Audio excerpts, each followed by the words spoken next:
In the last video we looked at the constructor and you saw me use this kind of technique to initialize private data members using the values that come into the parameters. For example, we have a dog's name coming through the door.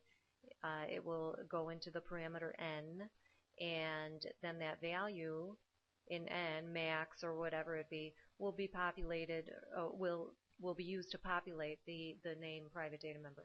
Same for the breed that's coming into B. That will be used to populate the breed private data member, and so on.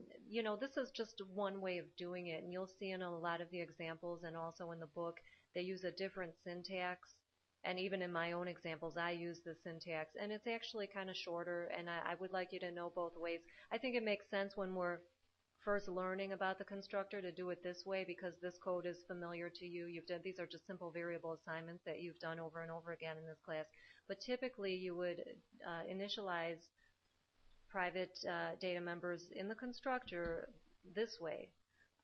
You add a colon here, and then you take each of the private data members one by one. So for the name, I would initialize that to n. Okay, and then a comma. For the breed, I would initialize that to the B that's coming in. And then finally for the chip number, I would initialize that to chip, which is coming in. And then the body of the constructor will typically be empty.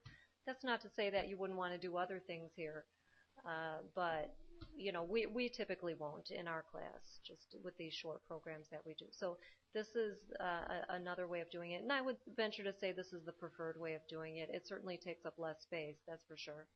And it's just a different syntax, that's all. It's the exact same thing as we did before. I'll just note here, we have the set data in here, and you couldn't do that with this guy. This is only you would have to do it this way with set data.